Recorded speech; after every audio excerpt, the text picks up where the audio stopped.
신라 지방장관 명칭 변경 볼게요. 최초로 지방관을 파견한 건 지증왕 때였어요. 지증왕이 칭호를 왕으로 바꾸고, 왕이라면 지방을 통제할 수 있어야 왕이잖아요. 그래서 지방 통제를 위해서 지방관을 파견했는데, 그때는 지방관 이름이 군주였어요. 지증왕 때는. 그래서 삼국시대 지방관은 하는 일이 지방을 통제하고 외부 침입 방어하는 게 주요 임무예요. 그래서 군사적 성격이 굉장히 강했어요. 그렇기 때문에 지방관의 명칭을, 주는 이제 신라의 지방 명칭이 주였으니까 주구, 군의 지휘관에서 군주다. 군의 주의 군 지휘관이다 해서 군주 이렇게 명칭을 했고, 이거는 삼국시대 지증왕 때다. 그리고 문무왕 때는 총관이라고 불렀어요. 문무왕은 언제예요? 삼국통일한 왕이죠. 그러니까 문무왕 때는 삼국을 통일했어요. 신라뿐만이 아니라 이제 백제, 고구려 이 모든 지방도 다 다스려야 돼요. 그러니까 삼국 통일을 해서 모든 지방을 다 다스려야 되니까 모두총을 생각하셔서, 문무왕 때는 삼국을 통일해서 모두총 연상을 하셔서, 총관, 지방관 명칭을 총관이라고 했다. 신라 때는, 지증왕 때는 그냥 삼국시대 신라만 다스리면 되는데, 문무왕은 삼국을 통일하고 나니까, 모두총, 모두를 다스려야 되니까 모두총. 이렇게 해서 총관이라고 했다. 이렇게 생각을 하시고, 원성왕 때는 도독이라고. 그래서 발해나 신라나 가장 큰 행정기관은 도독이다. 지방관이 도독이다. 이렇게 했고, 이 도독이라고 명칭한 게 원성왕 때인데, 자, 원성왕 하면 왕 어떻게 차지했는지 기억나시죠? 원래 무열계인 김주원이 왕을 하기로 했는데, 김주원이 왕이 이제 폭우로 즉위식에 못 오니까 원성왕이 잽싸게 이건 하늘의 뜻이다! 이러면서 자기가 왕을 해버렸잖아요. 왕자리를 도둑질한 거죠. 그래서 원성왕 때는 지방관 명칭을 도독으로 했다. 이렇게 생각해서 도독 명칭은 원성왕 때구나.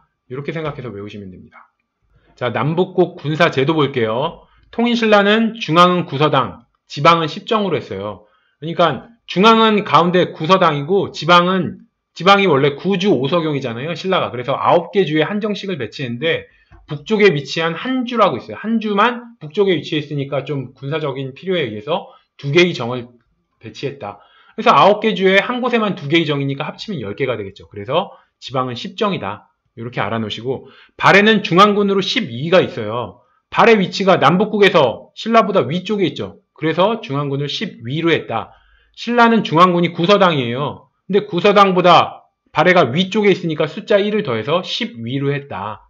우리 신라가 백제보다 항상 숫자 1이 높았죠. 그래서 공복도 백제는 자비청, 신라는 자비청왕, 관등 수도 백제는 16관등, 신라는 17관등. 근데 발해랑 또 신라랑 그런 관계예요. 아까 전에 제가 한번 말씀드렸죠. 이제 지방 제도를 정할 때 신라의 가장 큰 단위는 주예요. 주. 근데 주라고 한 걸 보고 발해는, 야, 우리가 주는 그러면 주보다 우린 더 높은 걸 하나 하자. 그래서 신라의 주를 보고 발해는 주보다 더 큰 단위로 부를 만들어서 부 아래에 주를 뒀죠. 이런 식으로. 그래서 중앙군도 마찬가지예요. 신라에 보니까 구서당 9개가 있는 거야. 구서당으로. 그럼 우리는 한 개 1을 더해야지. 그래서 발해 중앙군은 10위다. 이거 지방 10정 보고 이거 지방군이라고 생각하시면 안 됩니다. 10위 이거는 중앙군 구서당에 플러스 1을 해서 12가 된 거고, 이제 신라의 10정은 지방군이다. 요거 구별을 하셔야 됩니다. 자, 구서당 볼게요. 통일신라의 중앙군이고 민족 융합 성격이 있어요. 왜 그러냐? 신라는 비색 녹금서당, 자금서당, 고구려는 황금서당, 적금서당, 벽금서당, 백제는 백금서당, 청금서당, 말갈은 흑금서당. 이렇게 출신 나라에 따라서 이런 이 중앙군의 색깔을 달리해서 이런 중앙군을 편제를 한 거예요. 그러니까 나라마다 어떤 색을 했는지 요거 외워야겠죠. 두 문자로 외워볼게요. 신라는 비색, 녹색, 자색, 고구려는 황색, 적색, 벽색이에요. 앞머리 글자 따면 이렇게 되겠죠. 신비, 녹자, 고황, 적벽 이렇게 되는 거죠. 자, 삼국지의 조조 아시죠? 조조가 나라를 통치할 때 신비주의를 가지고 나라를 통치했다 이렇게 생각을 할게요. 그래서 신비주의를 가지고 나라를 통치하다가 조조가 신비, 녹자, 신비로움이 녹아버리자 어떻게 신비주의를 구사했는데 신비주의가 녹아버리니까 도망가야겠죠. 그래서 갔다. 어디로? 황폐한 적벽으로.